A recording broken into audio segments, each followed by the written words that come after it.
Welcome to Spooky Southcoast. Look, I know the supernatural is something that isn't supposed to happen, but it does happen.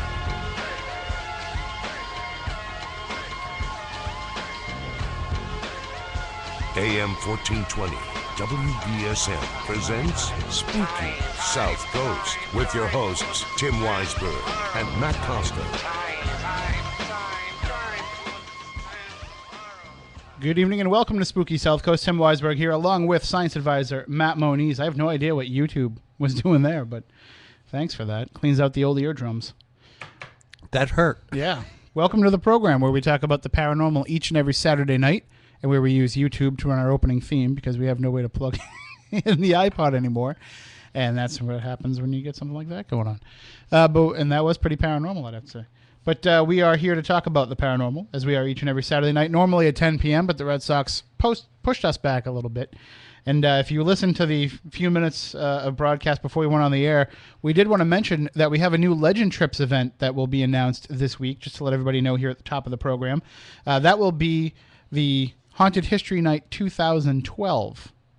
And that's about all the details I'm going to give right now. It will be on October 20th. Tickets are $99. And it's in Wareham. So a few more details.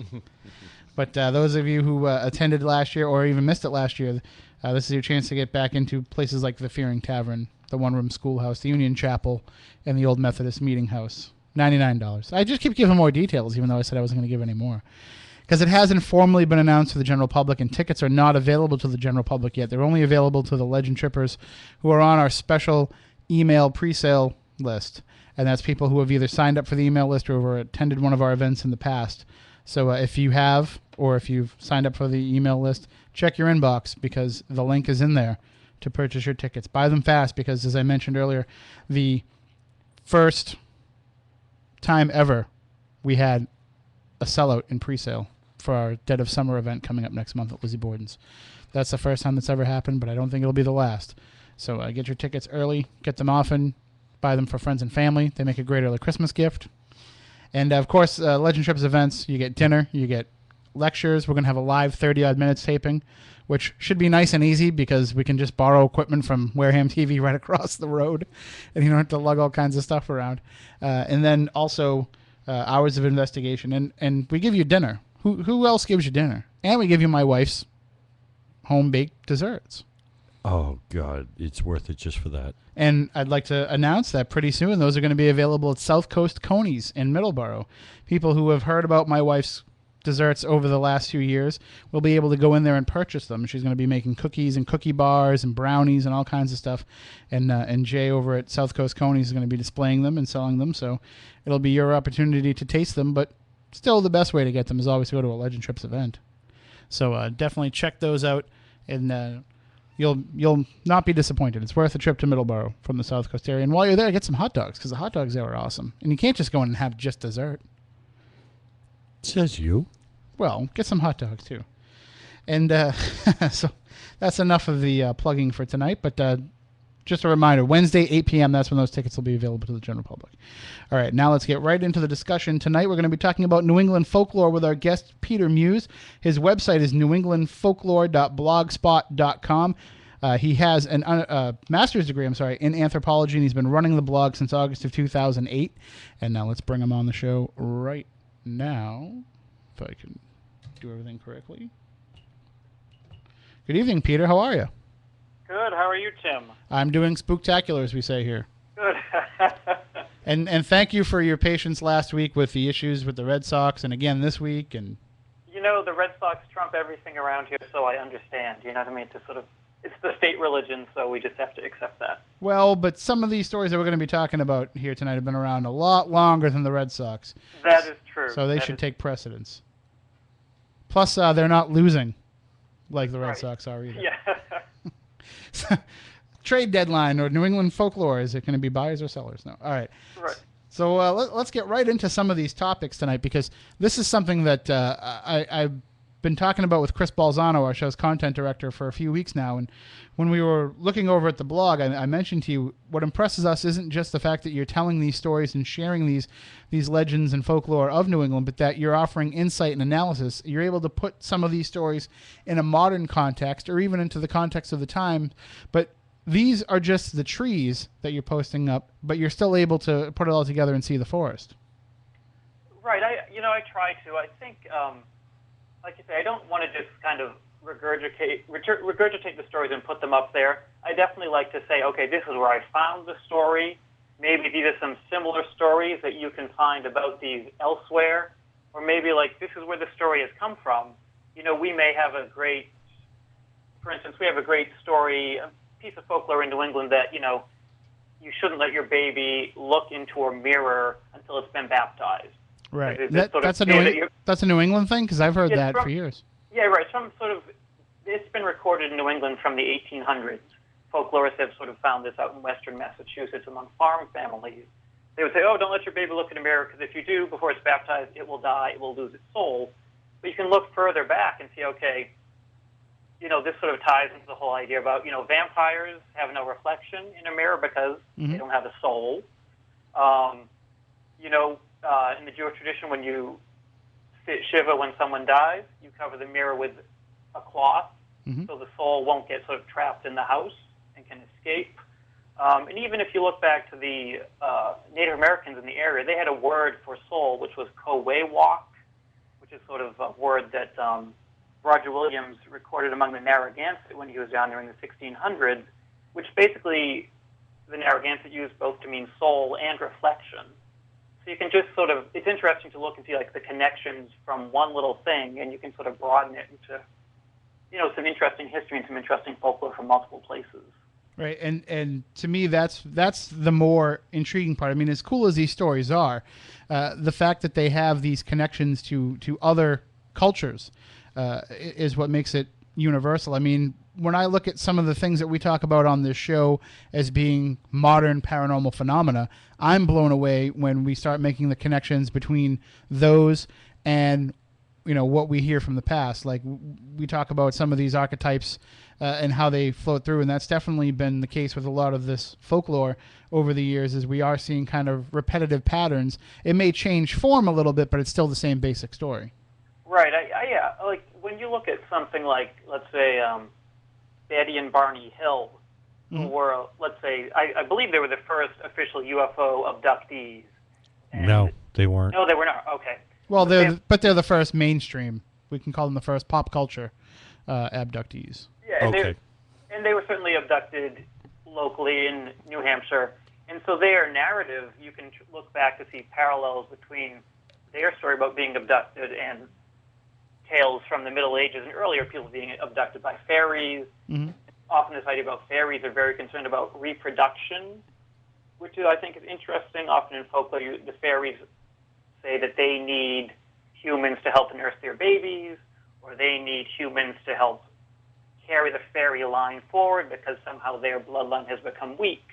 And with a lot of the UFO abductees, there are the similar concerns in their stories. Like, the aliens are often really concerned about, making half human, half alien hybrids, or really concerned about people's reproductive organs and things like that. Mm-hmm. So you get that kind of connection, I think, and you can see that what we think is sort of a modern thing, these sort of UFO abductions, actually have a lot longer history. And I'm not sure what they really are. Like, I can't say, oh, this is the truth about what a UFO abduction is or what a fairy abduction is. But you can see it's been going on for a lot longer than people think it has been.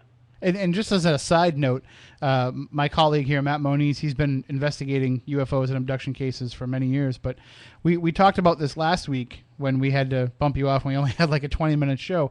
But we talked about how the alien abductions of today are similar to the fairies encounters of years past. And I got an email from somebody this week that actually wanted to call me out on that and say, how dare you say that aliens of today are just fairies in a different form? And I wrote back to him. I said, I didn't say that. I never said that there wasn't the possibility that fairies of back then were just aliens, and that they were coming back then, and that's how those people perceive them under their cloud of their time. So, right. Nobody's saying one's right or one's wrong. Yeah, maybe it's something else altogether that, people in the Middle Ages called fairies, people now are calling UFOs, and maybe it's something else entirely beyond those categories. Right. Whatever that may be. Now, when you're going through, you mentioned a lot of the same works as being reference points for some of these stories, but you must be digging these little pieces of folklore out from every corner of every antique bookstore around here. Well, there's some great books that are sort of compendiums that I have, I found, like Richard Boston has a book like A Treasure of New England Folklore, or Richard Dawson has a book called Jonathan Draws the Longbow. And in some of those books, they will drop a hint about something. Like, in this town they have a place called the Devil's Den. And then if you go to a library, you can find the history of that town. Mm-hmm. And a lot of the town histories in New England were written in the 1800s, usually sort of after the Civil War. And at that point, in the region's development, the area was becoming industrialized. Science was definitely the dominant mindset. And so when you read these histories, they usually have a chapter where it's like, oh, and look at all these funny things our ancestors used to believe. And in those chapters, you'll find, like, the witch stories, the haunted houses, the places where the devil showed up, those type of things. And I belong to the Boston Athenaeum, which is a great library here in Boston. Sprouts and other fine health food stores nationwide. Summer's the time to get out and do what you love. But it's easy to overdo it and throw your routines and summer activities for a loop. That's why Target Pharmacy is here to help give you more of what you need to keep biking, swimming, and summer funning at full speed. They've got the vitamins, supplements, and nutrition to help keep you going strong. Sorry about that. Oh, no problem. I was just saying, so I belong to the Boston Athenaeum here in Boston, and they have just a floor, basically, of town histories, village histories, state histories. So once I find a lead, I can often go and say, okay, what happened in the town of Norwood, or what happened in, Placer, New Hampshire, or wherever it is, and you can go back to the original source and see what people had said about these things. So that's kind of the path I usually follow. And surprisingly, Google Books online often has text of these histories from the 1800s as well, the complete text available. So once you kind of know what you're looking for, you kind of poke around and find things there. Well, you had mentioned the devil, the Devil's Den. Like, it seems like so many places around New England have these locations that are attributed to the devil. The devil, yeah, he was really, really active. He may still be, but in more subtle ways, I guess. But yeah, the Devil's Bean Pot, the Devil's Den, the Devil's Oven, Purgatory Chasm. There were several swamps in the area called Tophet Swamp, and Tophet is an old Hebrew word for hell, so we've got that in there as well. And usually there's just all different stories about what exactly happened at these spots, whether the devil dragged their victim down to hell there, or the devil got angry that he couldn't grab somebody's soul, so he sort of stamps his foot down. He's like really angry, stamps his foot and makes a big hoof print. So there's lots of places in New England where you can see the devil's hoof print apparently embedded in rock. Mm-hmm. There's also, I think, often places that have the word devil in them, maybe places where the local Native Americans were active, particularly for religious rituals, because the English settlers sort of looked at the Native Americans' religion as devil worship. The Puritans were not tolerant people. And so, a lot of the swamps, I think in particular, Tophet Swamp, those were, the Native Americans often felt that swamps were connections to the other world. Kind of their version of the other world involved a lot of water. So turtles, eels, snakes, frogs, animals like that were often emissaries from the other world. You would find these animals in swamps. So for the Puritans, swamps were devilish because the Native Americans found them sacred. So you get those names kind of giving you a hint, okay, this is probably someplace where there was a lot of Native American activity as well, which I think is kind of interesting. And you mentioned Native Americans, and a lot of their folklore has kind of been co-opted by the English who have come here. And reading through some of the stories on the blog, one of the things that I found interesting, and I'm probably going to pronounce this wrong, but was the story of Glooskap. Glooskap, right. From the Algonquins. Right, and he's kind of, you find a lot of stories about him in the Maritime provinces, Maine, New Hampshire, Vermont, sort of up in northern New England. And here in southern New England, sort of his equivalent, and he's not identical, but there's a character called Moshop. I was going to ask, yeah, if they were similar. And they're kind of similar, like these just really gigantic guys. I mean, they are giants who, are mostly beneficial, but sometimes they make a mistake or screw things up a little bit, and then they have to fix their own problems. And so, Glooskap does things like he's trying to fish in the harbor, for example, up in Maine, and this wind keeps blowing and blowing and scaring the fish away. He's like, oh, I've got to do something about this wind. So he treks and treks and treks, and he finds this mountain with this gigantic eagle, which is flapping its wings all the time and causing the wind. It's an animal called something like the wind eagle. And so, he ties it up. He's like, I'm sick of you and your wind ruining my fishing. I'm going to tie you up so you can't make any more wind. So he ties up the wind eagle. He goes back to the harbor. He fishes successfully for a while, but slowly, the air becomes stagnant. The water starts to become stagnant. Everything gets filled with mosquitoes because there's no wind. The weather doesn't change. And finally, he has this grandmother who is a groundhog, and she's sort of the source of wisdom in a lot of these stories. And she finally says, like, Glooskap, you've got to go back and untie that eagle. I mean, he may have been disturbing your fishing, but, he's making the whole weather system work here. So Glooskap goes back to the mountain and unties the eagle, and, the wind starts to flow again. And there are lots of natural features that Glooskap is responsible for. There's a famous story about a giant sort of frog who has built a dam, and he's created this gigantic lake. And again, it's this idea that things aren't flowing. All the water is being contained by this giant frog in a lake. And so Glooskap battles with the frog to get the water to flow. And so there are some places up in Maine where you can talk about this is where the frog was defeated, this is where the water has been flowing, and things like that. And similar stories have been told about places in Massachusetts even, about sort of this giant frog who controls all the water. You have to defeat that frog so the system can start moving again. Well, go ahead. No, I was going to say, one of the characteristics of the Moshop legend here is that he was taken down by the creatures that we call Pakkahuajis. And right. the little, I don't know, even trying to give a definition of them these days leads into controversy and debate. But were there similar creatures to the Pakkahuaji associated with Glooskap? Well, it's an interesting word, Pakkahuaji. There's a great book by an anthropologist named William Simmons, and it's called Spirit of the New England Tribe. And he looks at certain sort of folklore themes among Native Americans, particularly in southern New England, and how they evolved over time. And so the word Pakkahuaji became popular in the 19th century, probably the mid-1800s. That word started to get used in southern New England to talk about this sort of, they're kind of like an elf or a forest-dwelling spirit of some kind. And before that, they were often called Makai Wassup, which is a hard word to say, and I'm not even sure if I'm saying it right. But you see that word Makai Wassup kind of up and down, from the Maritime provinces down through New England. And so they're these kind of little people who live in the forest. They're maybe 3 or 4 feet high. They're hard to see.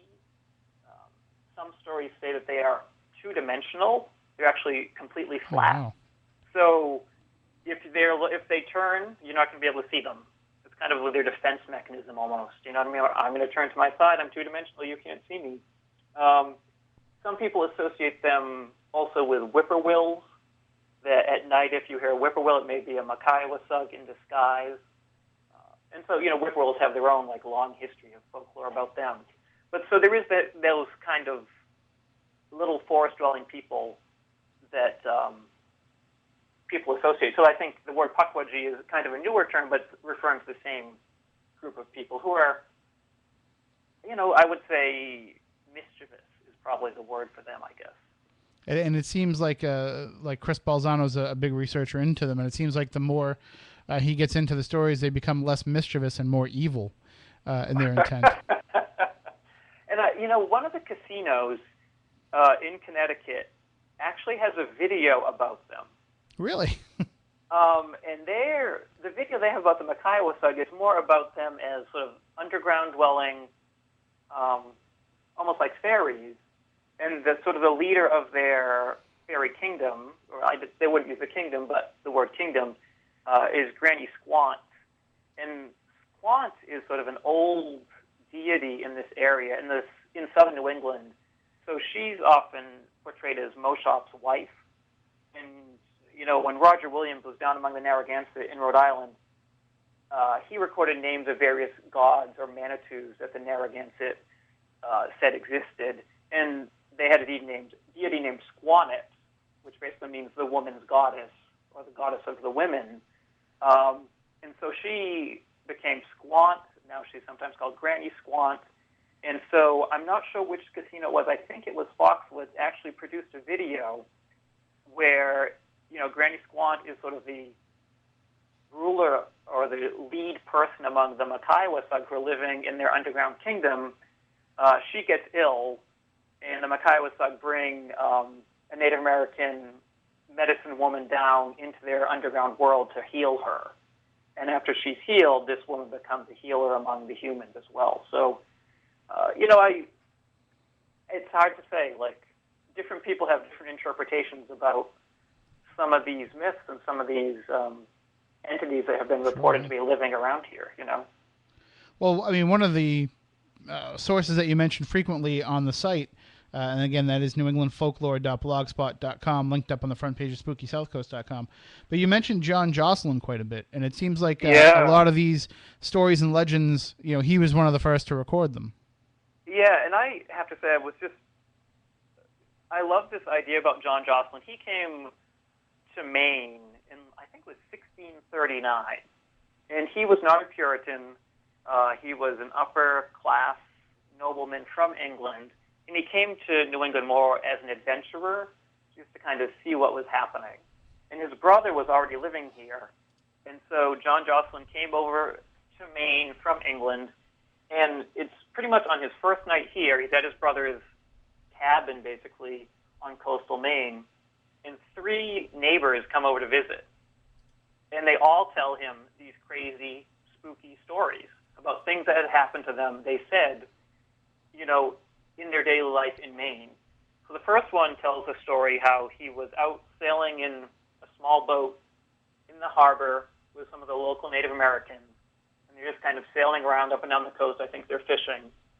And as they're heading back home, on a rock, they see this gigantic sea serpent. It's like this huge, monstrous snake lying on a rock. And so, the English settler who's telling the story to John Jocelyn says, to his Native American friend, I'm going to get out my gun. I'm going to blow the head off that thing. I'm going to kill it. And the Native American's like, no, please don't shoot at that thing. There's no way you're going to be able to kill it, and you're just going to make it angry. So he doesn't shoot it, and they head home. So that's like the first story that John Jocelyn is told. The second one is even a little crazier.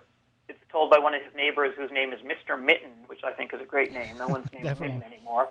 So Mr. Mitten's out sailing again, out in the harbor in his boat by himself, when suddenly a big hand comes out of the water and grabs the side of his boat.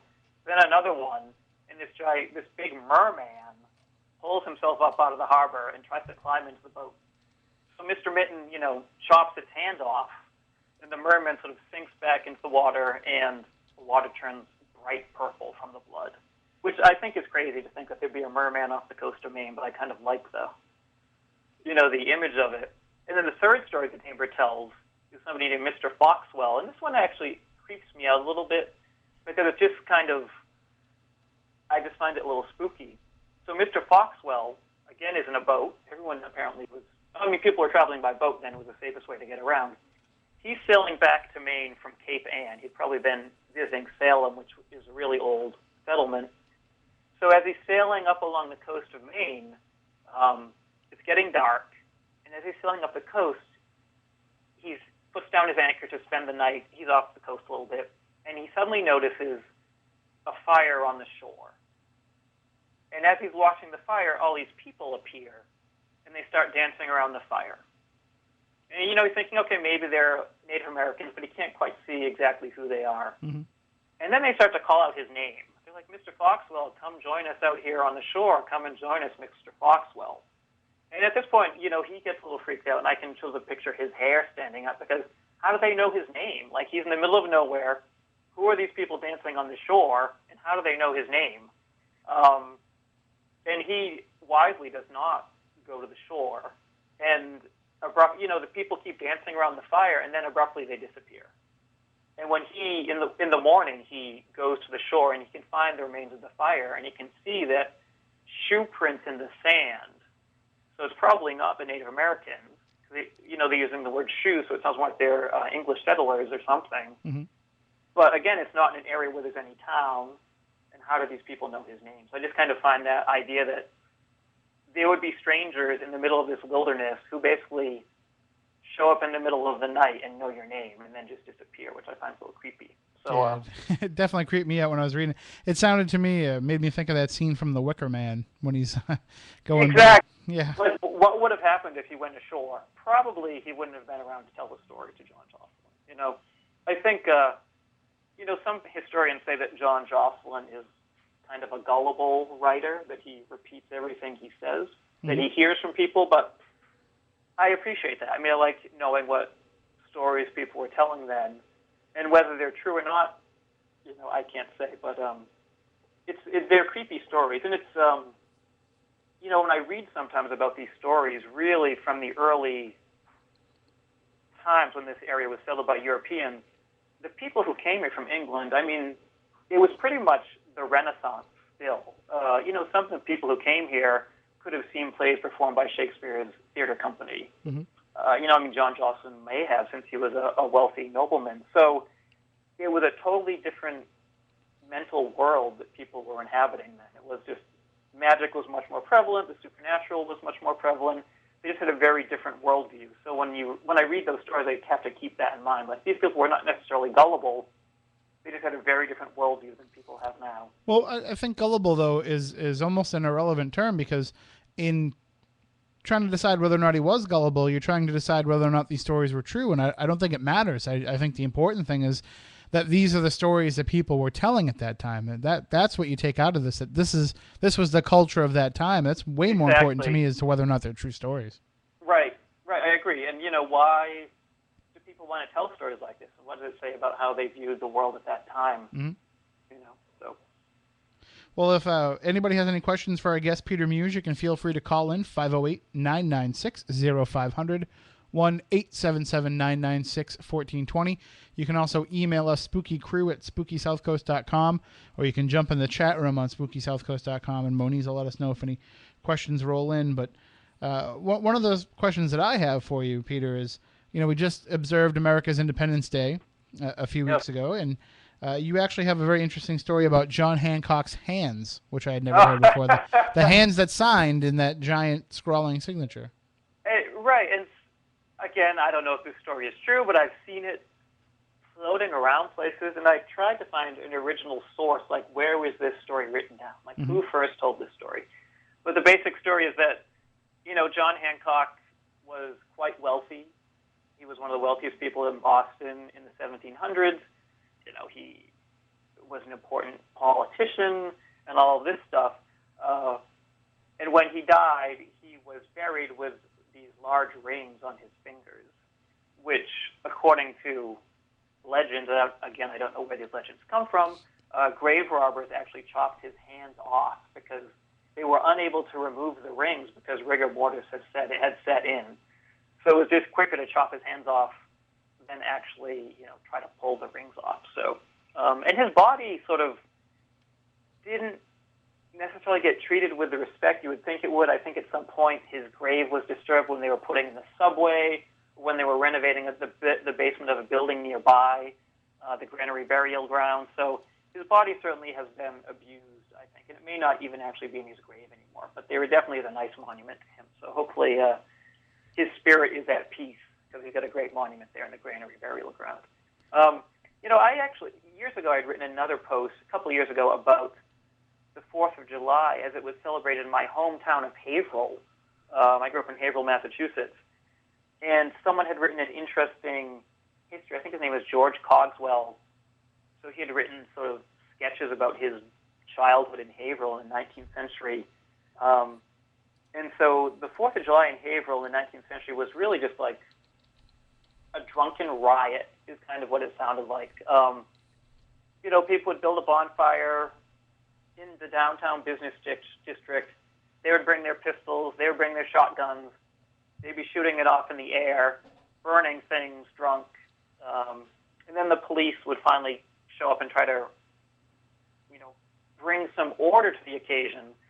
But some of the people who, particularly I think young men who were experienced in the 4th of July activities, would have these straps around their bodies, which they had attached nails to that were sticking out.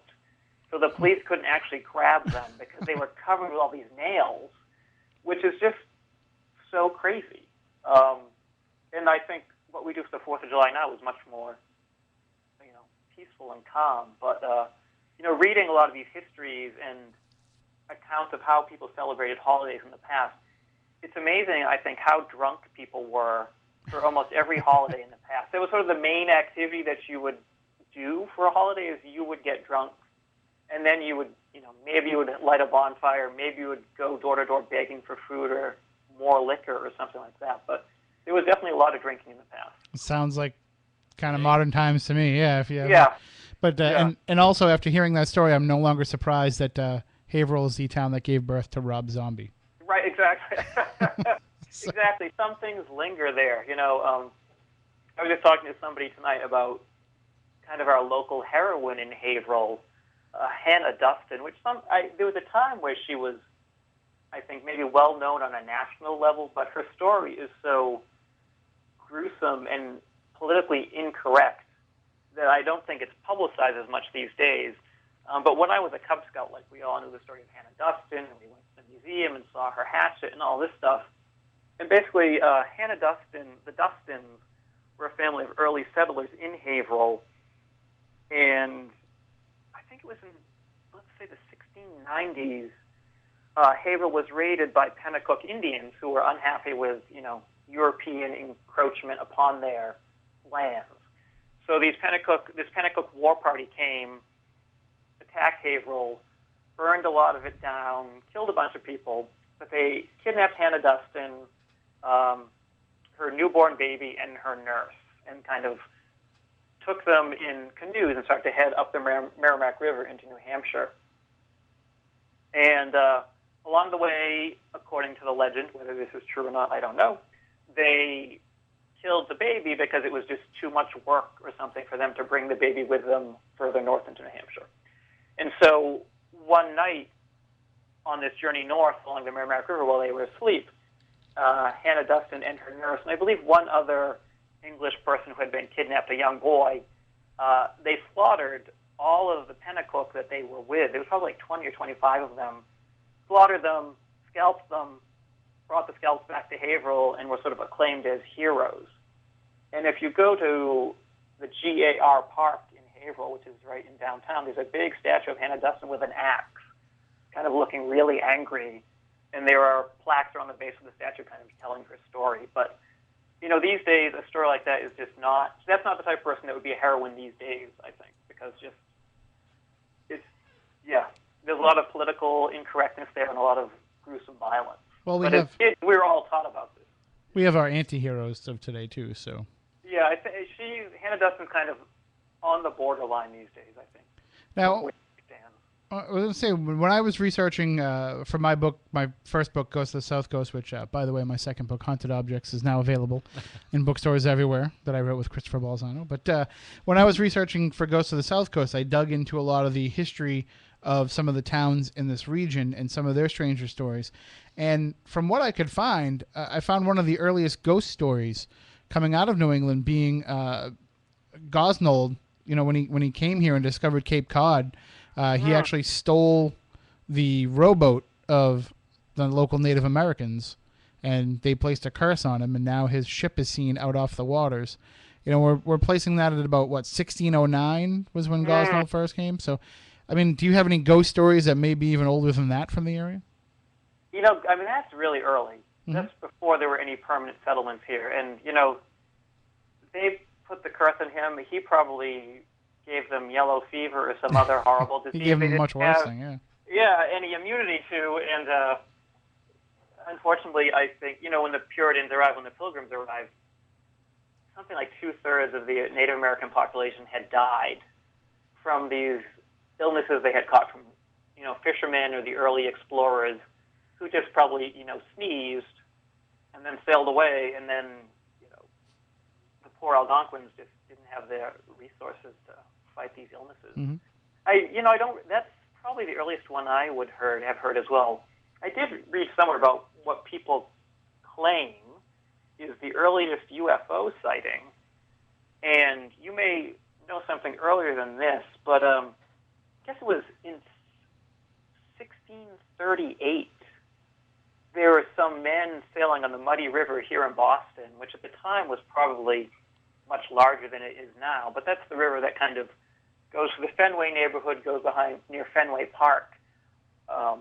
They were sailing on the Muddy River when they saw this kind of glowing rectangle appear in the sky. Oh, that was the Sitco sign. It was actually described as a flying swine. Right, it changed shape. It was a glowing.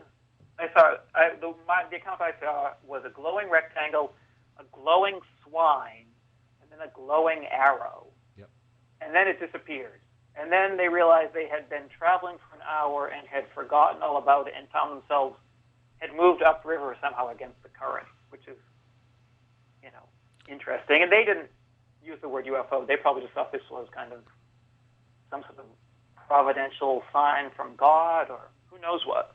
There's no real account of what they thought about it. It was just sort of put in kind of a list of signs and wonders that were happening in the area at the time. It was actually recorded in John Winthrop's journal. Yeah.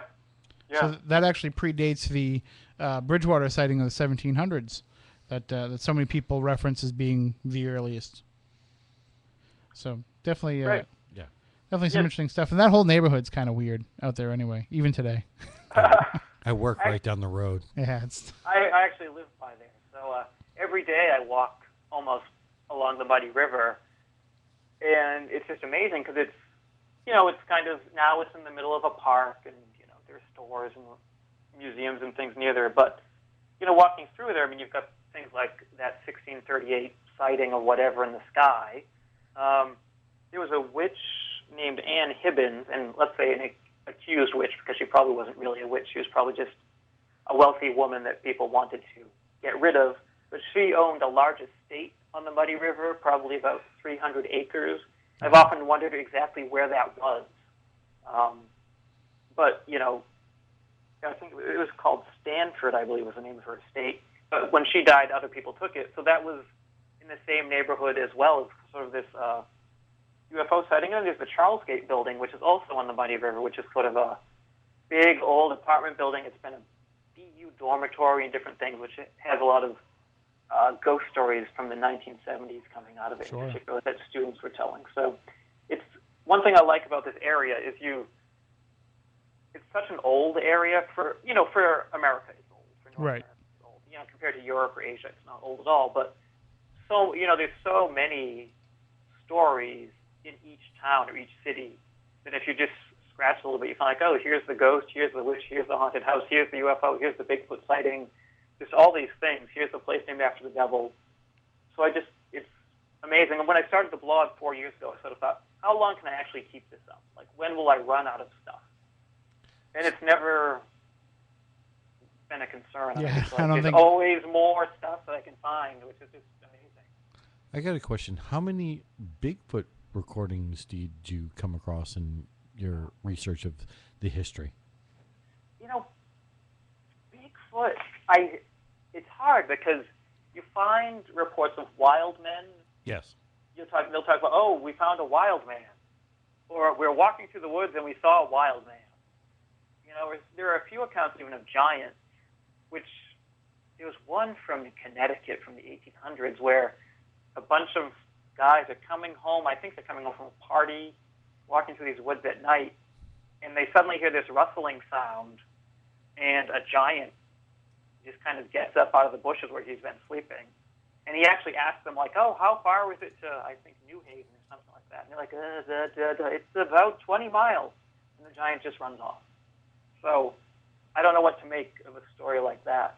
And that's just, it appeared in a newspaper, so that may have just been an attempt to get more circulation. But, you know, the Bigfoot stories, you do certainly see stories about, like, hairy wild men, definitely in the 1800s. I don't know if you see as many in the 1700s, but I have seen one, again, from Hazel, where I grew up, about a wild man that they found wandering through the fields, who they just thought was somebody who had gone crazy. Basically, in Haverhill at the time, there was some local boy, like a teenager, who had come down with a fever, and he wandered off from the house in his feverish state.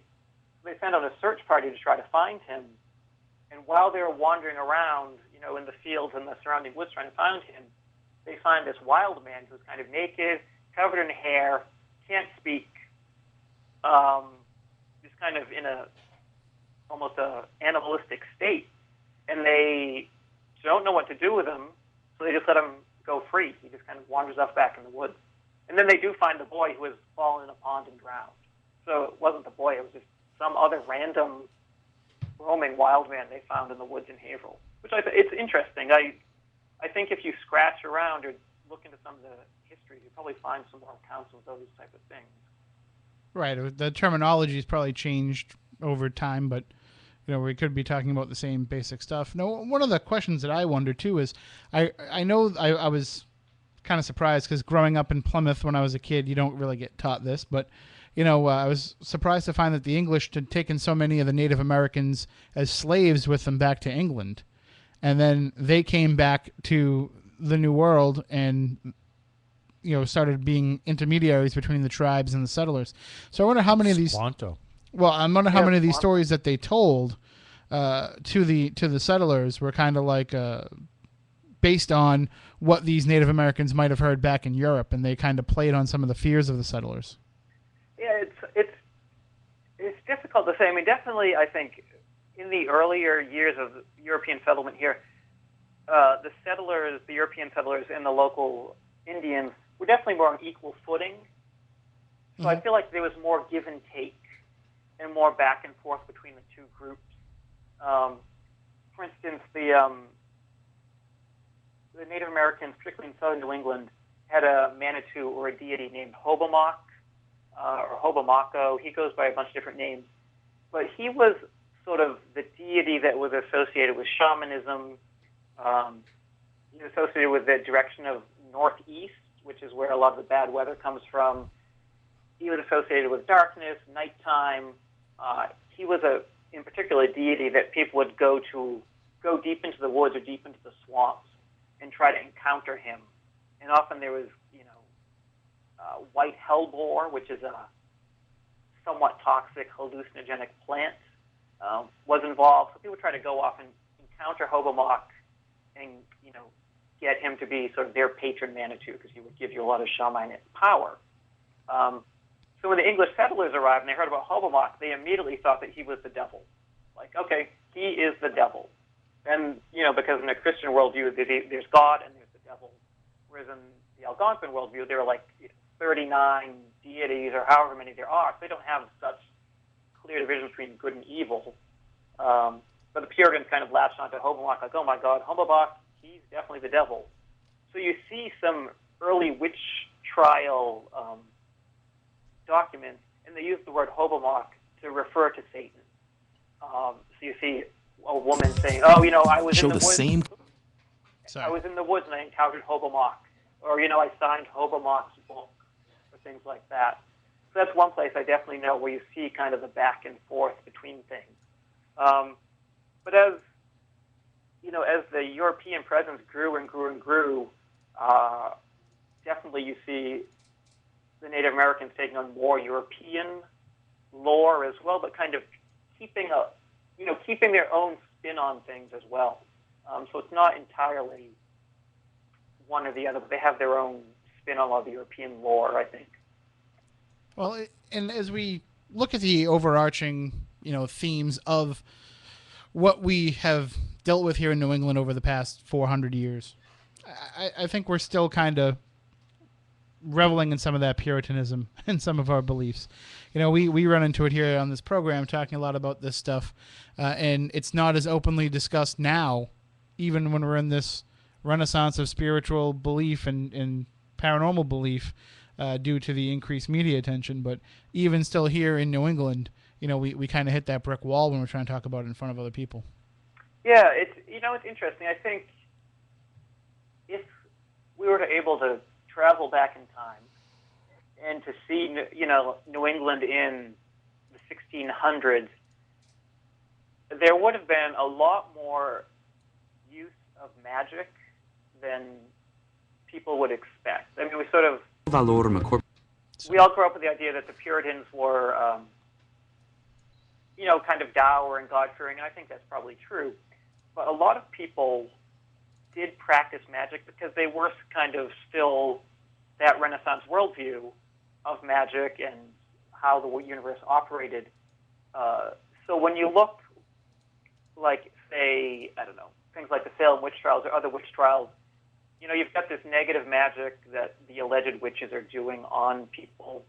But the average person at the time also had protective magic that they knew how to practice. And some of it's a little freaky compared to what people think of as magic these days, where, you think of, like, Harry Potter, where people are zapping each other with wands, and there's these energy bolts flying around and things like that. And the magic that the Puritans would have practiced was very kind of visceral, very focused on the body. It was kind of gross, I think, to a modern person. For instance, if you